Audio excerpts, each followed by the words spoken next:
I would like to thank Dr. Latika Gupta for the kind invitation to talk at the Myelin Summit. So I'll be talking to you on the pathogenesis of myositis. I have two disclosures. I co-founded Origin Biopharma and Agatha Biosciences. Both are involved in developing drugs for rare neuromuscular diseases. Idiopathic inflammatory myopathies are autoimmune disorders that primarily affect skeletal muscle. They occur both in adults and children. In adults, you see polymyositis, inclusion body myositis, dermatomyositis, and more recently, necrotizing autoimmune myopathy. Whereas in children, you see dermatomyositis and polymyositis. What is common between these conditions is all of them have proximal skeletal muscle weakness. All of them have infiltration of mononuclear cells within the skeletal muscle. And all these diseases also have elevated levels of serum muscle enzymes such as creatine kinase, suggesting an ongoing muscle damage. So the myositis refers to inflammation of the muscle, but these are systemic diseases involving other organs such as skin, lungs, etc. And majority of these diseases have autoantibodies to self proteins. The disease phenotype is extremely complex. As you can see here in dermatomyositis, you have rashes in different parts of the body. Here, the so-called Gottron's papules are restricted to knuckles, whereas heliotrope rash is restricted to eyelids, and you also see the rashes on knees and elbows. And more prominently, you can see nail fold capillary engorgement at the base of the nails. The name heliotrope rash comes from this flower, as you can see some of the similarities in the pinkness here.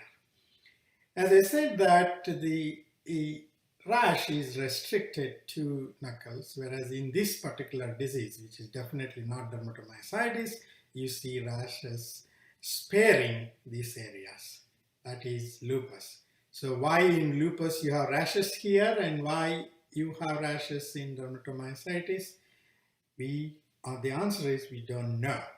But what we do know is that within the skeletal muscle you have infiltration of lymphocytes around capillaries, around blood vessels. This is how it looks on a hematoxylin eosin section. All these dotted things are the mononuclear cells around the blood vessels. And if you carefully look at the capillaries, this is how normal capillaries look. They are faint, they are smaller, they are surrounding each fiber. This is a staining of CD146, a capillary endothelial cell marker. But on the other hand, in dermatomyositis, the number of capillaries are less. So there is some of the fibers are devoid of capillaries. But the existing capillaries are engorged. They look bigger. There is the so-called high endothelial venule-like appearance. This facilitates the entry and exit of lymphocytes from the skeletal muscle. So people have investigated molecular mechanisms that leads to the loss of capillaries. That has previously been shown to be through the activation of classical complement pathway. So the classical complement pathway requires both antigen and antibody in order to recruit C1 complex and subsequently the activation of the entire complement cascade, leading to the membrane attack complex and the damage of capillary endothelial cells. So more recently, Andrew Engel showed that you do not require an antibody in order to activate classical complement pathway. As I mentioned, you need an antibody and antigen. As here you can see clearly there is no antibody, but you have C1q getting activated, suggesting that there is an antibody independent activation of classical complement pathway. This is unique and has not been extensively described in other diseases. So one of the advantages of studying rare diseases, they open up the window for pathways that were not previously explored. If you look at an adult and juvenile forms of myositis, and there are certain differences. The incidence is slightly not tenfold lower in children, whereas the prevalence is also more in adults. And interstitial lung disease is more common in adults, whereas malignancy is less in children.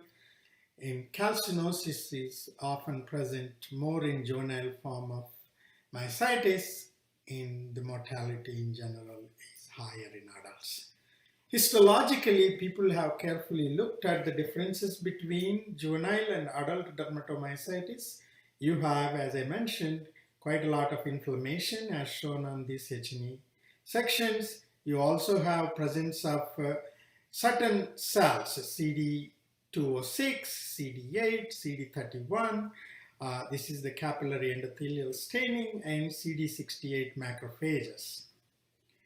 And some of the observations made that there are differences in regeneration. These green cells mark neonatal myosin heavy chain, a marker of muscle regeneration. And as you can see, is more prominent in JDM in comparison to adult DM. And there are also hypoxia inducible factor that is little more prominent in juvenile form rather than the adult form.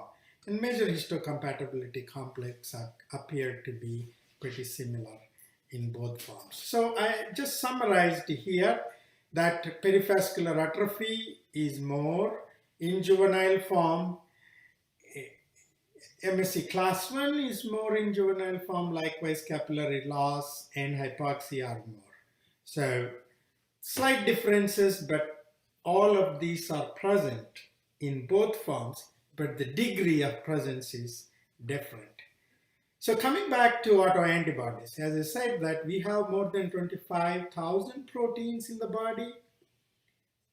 For some reason, you have autoantibodies to these proteins. My2 is a helicase involved in opening up the DNA.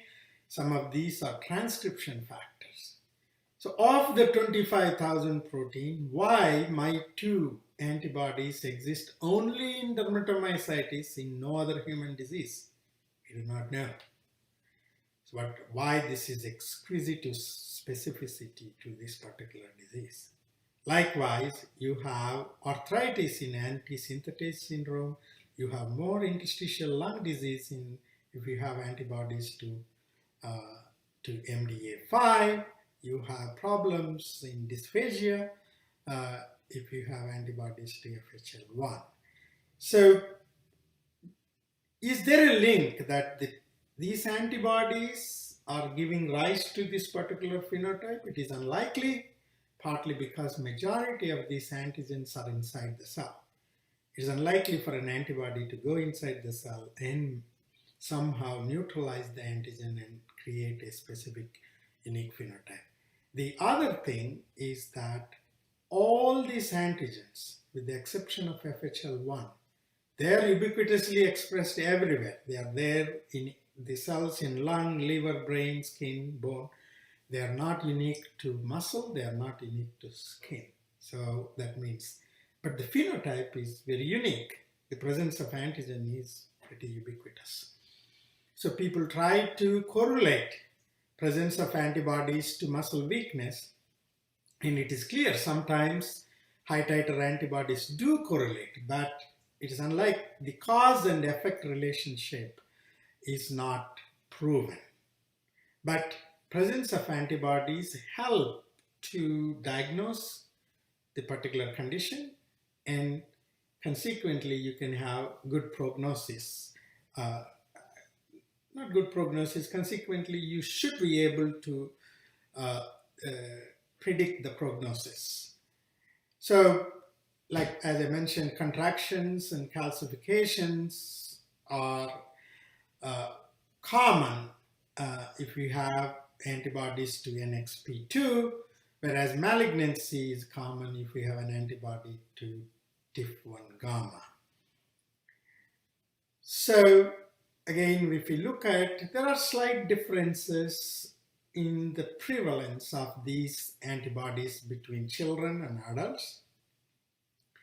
And I want to talk about the inclusion body myositis. The sporadic inclusion body myositis, you see weakness, asymmetric weakness. Yeah, as you can see, the way this person can fold their flexors between the hands, you can see a clear difference. Likewise, you also see quite a lot of atrophy in these thigh muscles. So now the question is why weakness is more pronounced here? Why only these muscles are affected in this disease? Again, we do not know. But what we know is that you have infiltration of cytotoxic T lymphocytes in the skeletal muscle. And when we stain the ligand for cytotoxic T lymphocytes, the major histocompatibility complex class 1, it's not present on the muscle fibers. Its presence is restricted to capillary endothelial cells. This is a normal skeletal muscle. But if you look at myositis muscle, the MSC class 1 is present on all the fibers infiltrating cells.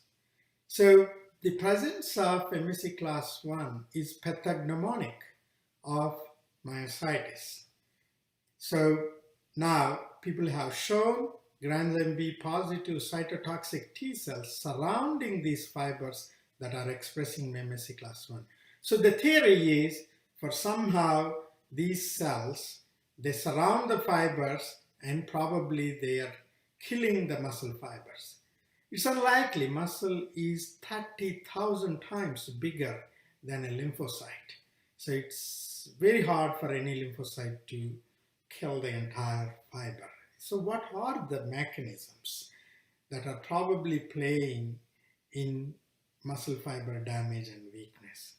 So one of the focuses has been, this is the normal H&E section of a normal muscle. As you can see, it's beautiful and you have nuclei in the periphery. And this is how it looks in a myositis muscle. You have a lot of lymphocytes around the blood vessels, and sometimes these lymphocytes cause damage. As you can see, this fiber at one time used to be like this. It's completely damaged. It's tiny now. And side fibers are more damaged than the others. So for the last 40 years, people have focused on these cells because they're quite apparent when you make a section. So the theory has been, oh, these cells are here, they are not supposed to be here, therefore get rid of them and somehow everything becomes normal.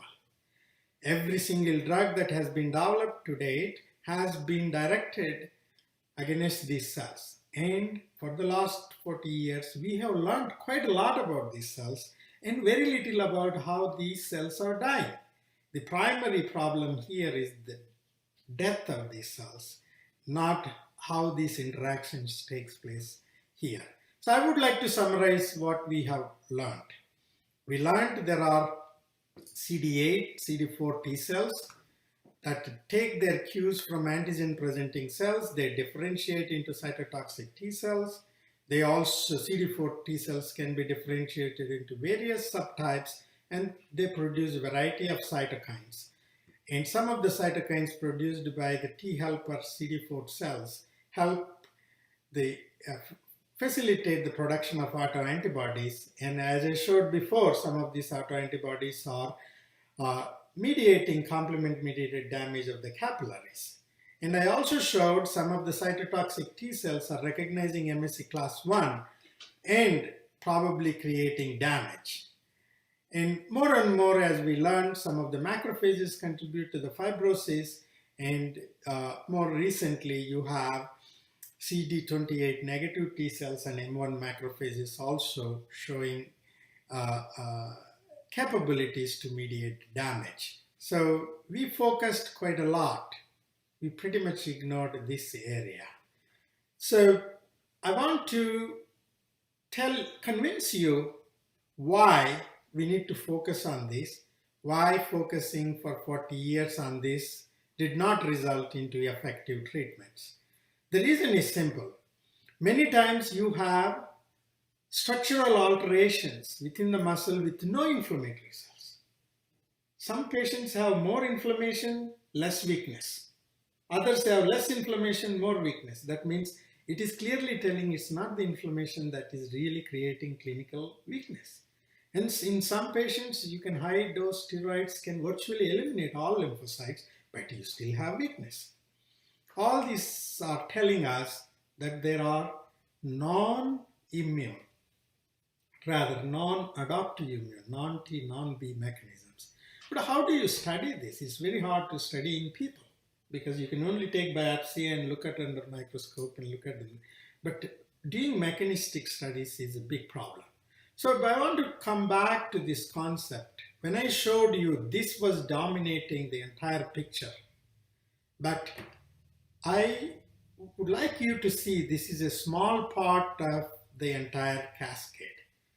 I think what is happening, you have this, the fibers are leaky, releasing the so-called danger-associated molecular pattern that in turn activate lymphocytes, and some of them act on the fiber itself, and that leads to mitochondrial dysfunction, and that in turn leads to lack of repair. So this leads to what I call self-sustaining loop. So I will try and provide some evidence in support of this hypothesis. So one of the first things that we did, some now almost 20 years back, I created a mouse model where we overexpressed major histocompatibility complex class 1 in the skeletal muscle. So when you do that, what happens? So the class 1 goes up. This is an inducible model if you remove doxycycline. So you can virtually control how the gene goes up and goes down in the muscle by feeding doxycycline. If you feed doxycycline, it goes down. If you remove doxycycline, it goes up. As I mentioned in the normal, there is no class 1, normally expressed only in myositis. So if you overexpress, this is what happens to mice. They are small and they have several features of human myositis. They have weakness, they have elevated levels of enzymes, they have inflammation, they have upregulation of a variety of markers, including autoantibodies. So what we did, as I mentioned, it is very hard to do these experiments in people, whereas you can do this in mice. So in mice, now these are all the lymphocytes, these are muscle fibers. You can breed mice to mice that lack mature T and B lymphocytes. Now, these mice have no T cells, no B cells. And when you do this, you know that 45% of the disease is due to T cells and B cells, and 55% is not due to T cells and B cells. And then you have macrophages that are present in this milieu. There are a lot of macrophages. So you can also remove those macrophages using dichloromethylene diphosphonate, but this gave us a clue that around 45% of the disease is not due to T cells, not due to B cells, not due to macrophages. It's completely due to non-immune mechanism. So now we know that you have a mice with no T cells, no B cells, no macrophages, but ongoing muscle damage. How will you find the pathways that are mediating muscle damage? What we did is we did the gene expression profiling. As you can see, the red means a lot of genes are upregulated, yellow means no change, blue is down. So this is how a normal mouse muscle should look. This is how a myositis mouse muscle looks. There are quite a lot of genes. So we systematically evaluated contribution of the pathways that are identified through this expression profiling. One of the first pathways that we uncovered is called endoplasmic reticulum stress. As you can see, these mice have quite a lot of stress marker called GRP78. And you may think, oh, this could be simply mouse phenomena. If you take human biopsies, myositis patients, the same marker goes up. So it is same phenomena happening both in mice and people. Likewise, we also looked at a autophagic process that is a, pro- a process by which cells collapse within. So as you can see, this is the muscle fiber. You can see the so-called autophagic tunnels throughout the fiber that are creating collapsing. So we can see the molecular markers of autophagy both in mice as well as in people. So it's not a mouse phenomenon, it does occur in patients. So the question is that you have all these things are happening within the muscle. Now, do any of these things happen before the lymphocytes enter into the muscle? The beauty of this particular model is you can induce the disease at will whenever you want. In the early phases of the disease, after you overexpress the gene, you can see the muscle, there is not a lot of lymphocytes. This is myositis muscle, you don't see difference. But if you keep another 8 weeks, you can see a lot of lymphocytes. If you look at the force generated by these muscles, you can clearly see there's a lot of havoc here, they generate less force. But there is no damage here, but they still generate force, less force. What this is telling is there are metabolic deficits unrelated to lymphocyte entry. And one of the things that we have uncovered, it's called AMP deaminase. This is a muscle-specific enzyme, a rate-limiting enzyme that converts AMP to IMP and that fits into citric acid cycle. So normally, muscle needs energy. Often when you want to run, you need a sudden energy because you just decide. You don't give muscle time to produce energy to use. It has to come. This is the pathway that kicks in. This is the perinucleotide cycle. So we showed that, in fact, this enzyme is critical for generating force. If you eliminate half of this gene, you can see force goes down. So there is a cause-effect relationship here. So just to summarize what we uncovered last 20 years or so, as I mentioned, people spend 40 years studying this part, virtually ignored the muscle fiber. And my lab has shown that there are innate immune pathways, highly active in the muscle fibers, and that leads to autophagy, upregulation of cytokines and chemokines, ER stress response, and also metabolic reduction of metabolic enzymes, leading to less ATP production by mitochondria, causing to muscle fatigue and weakness. So even though I'm depicting this as parallel things, they're all connected. The chemokines, cytokines produced cause apoptosis. The chemokines, cytokines produced also reduce mitochondrial enzyme metabolism and decrease the AMPD1 production, finally leading to the loss of muscle mass as well as fatigue. So hopefully I convinced that it is not only the immune system that we need to, that preoccupied our investigations, but these are extremely critical because they're actively contributing to the damage. So now, hopefully I showed you this is a good focus that only contributes to 45% of the disease. 55% is from these pathways. So now, if you look at, there are drugs that are being currently developed. So I want to focus on mitochondria a little more. So how mitochondria are getting dysfunctional in myositis fiber, because mitochondria are critical for repairing the membrane. As I mentioned, unrepaired membrane is a problem because it is leaking out all the stuff that is attracting all these cells and causing problems directly to the fiber. So in myositis, there are fewer mitochondria, and majority of the mitochondria are at the corners, whereas in a normal fiber like this. So we know if you take a muscle fiber, you laser injure them. As you can see, the first thing, mitochondria run to the site of injury and they patch.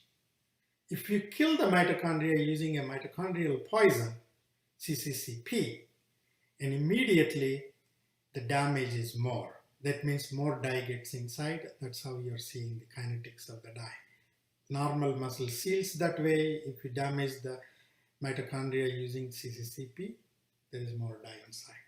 So, we found the overexpression of a protein called harakiri that is overexpressed in the skeletal muscle that leads to self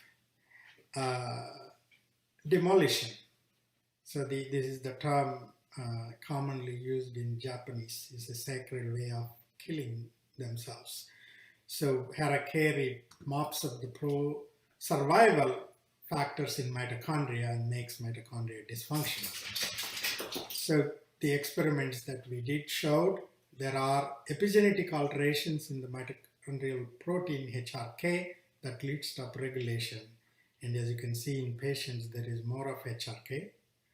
Now, if the fibers, they are expressing HRK, therefore their ability to repair is compromised.